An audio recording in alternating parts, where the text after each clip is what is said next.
it's fair to say that the market had been expecting her to step aside, not to take a second 5-year term. But having said that, the decision did hit the rand today. It did, but I suppose these are immediate reactions. I think that's also related to some of the warnings that she did give in her speech related to the rate decision itself.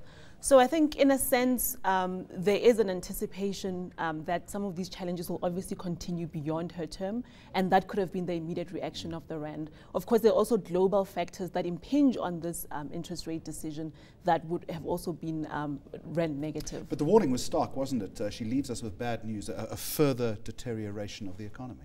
It is bad news. I think, in a sense, the rate decision itself, not moving, is almost a metaphor for being stuck.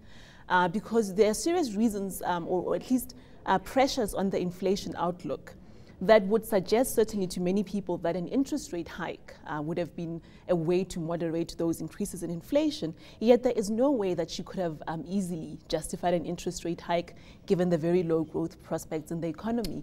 Having said that, though, she also says that we're still in a rates hike cycle. Some people suggesting that maybe we should have had one now to at least swallow some of the bitter pill now, and then perhaps that would ease off a little bit towards the end of the year. But it's such a tight balance, because you do that within the prospects of a negative growth outlook, and you could make things so much worse. So I think, in a way, a moderate path is always useful. But I think in terms of the way she's anchored our expectations going forward, in that sense, one still has certainty about the path that we're on, even though she couldn't break up those increases. But I think we are expecting... It's really interesting watching her.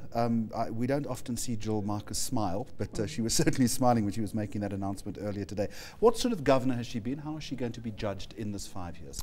As you say, it's been a tightrope tenure, hasn't it? It has. I think she's been very frank and forthcoming. One of the important roles of the governor is not just, obviously monetary policy decisions, but it's also to be an advisor to the government. I mean, this is someone who's in charge of the money supply, monetary conditions in the economy.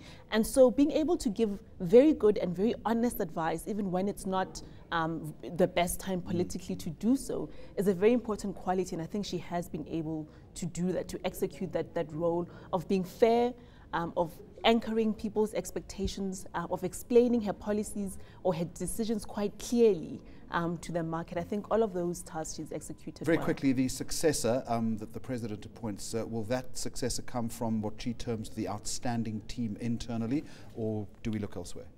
I think she has built a good team, that is true. We have very experienced senior officials among the ranks of the deputies that are trusted by the markets, that have the stature, but also the technical skills to take it forward. And so from that perspective, there might be surprises, but people would be assured if it's an internal candidate.